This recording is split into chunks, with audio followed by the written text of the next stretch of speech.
So what's up mga boss? Paano nga ba i-diagnose yung mga ganitong issue o problema? Pag magre-reverse ka or magdadrive, bumabagsak ang minor at nanginginig yung makina na para bang mamamatay. So ayan guys, tuturo ko sa inyo kung paano mag-pinpoint ng mga ganitong issue. So tara! So ayan, ba yung tunog na yan? First steps guys is i-visual check muna natin yung condition ng makina. So first step is check muna natin yung air filter, hoses, at itong kanyang spark plug, ignition coil, at injector. First is yung kanyang air filter.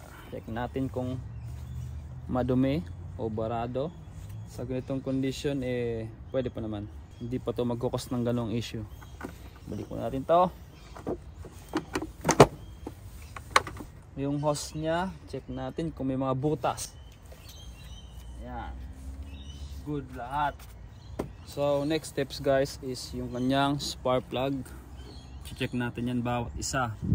Ngayon sa condition nya na ito is medyo masasabi mong alangan na yung spark plug mo. Tingnan mo yan, medyo malapad na yung gap nya. Sa pag-check ng ignition coil guys is ganito lang yan. Paano natin masasabi kung sira nga ba yung ignition coil? So ganito lang yan guys. Sa pag-check ng ignition coil o spark plug, ganito lang yan.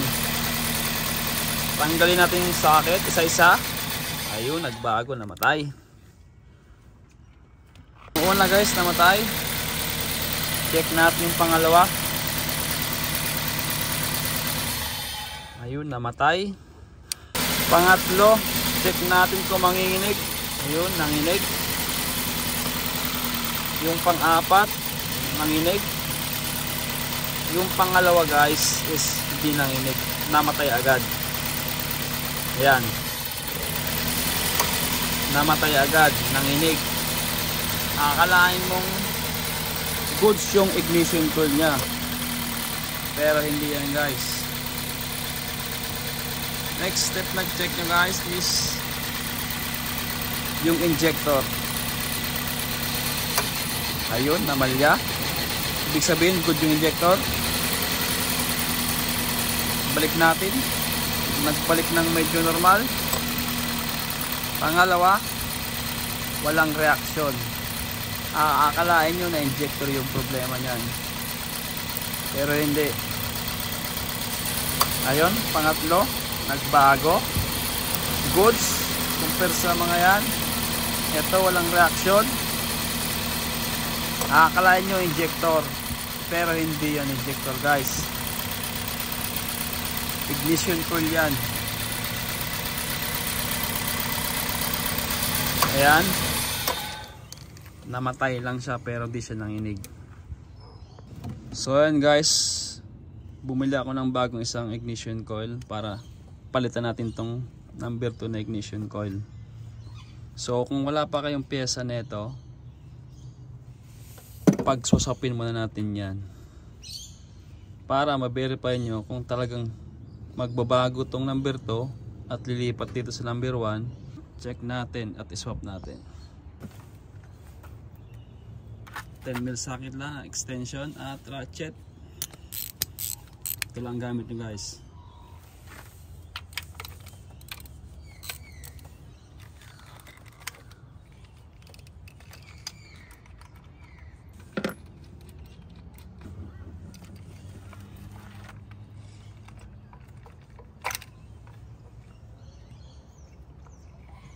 Number 2, number 1, swap natin.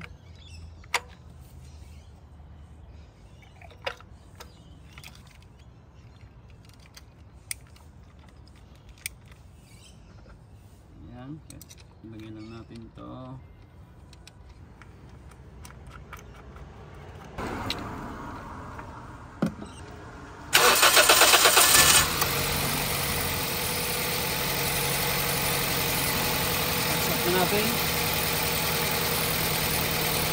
Natin na nagbago. Ayun, namatay ulit pero hindi siya namalya.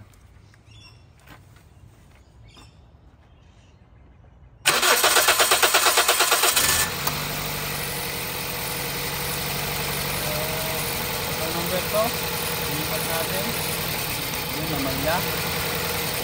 Ayan, namamalya. So ito, namamatay lang. Walang reaction. Ayan o, walang reaction yung makina. Hindi nag-vibrate. Confirm natin na ignition coil yung problema niyan.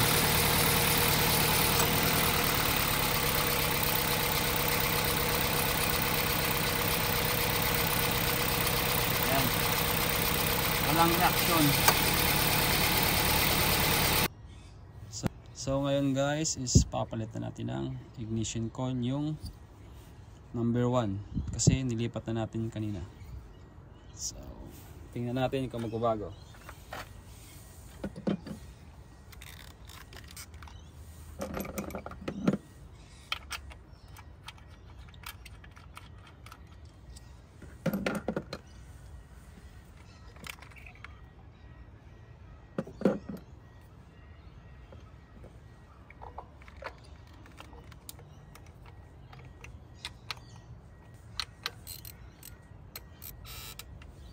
Start natin.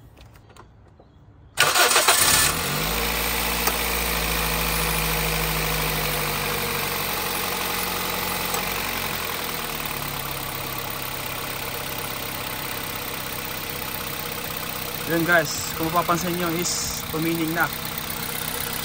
So confirm natin na ignition coil lang yung sira. So kailangan talaga ng basic step. At simpleng step muna bago mag-gusto ka ng mga bibigat na parts. So ayan guys, after natin palitan na ignition coil, tumining na. Ganun lang, pa-diagnose na ganung issue. Ito lang yung kanyang problema. Isang ignition coil yung hindi gumagana. Kaya namamalya. So ayan guys, after natin mapalitan na ignition coil at na-verify natin na sila yung ignition coil, ayun. Pag nag-drive tayo, ayun, hindi na nanginginig. Ayun.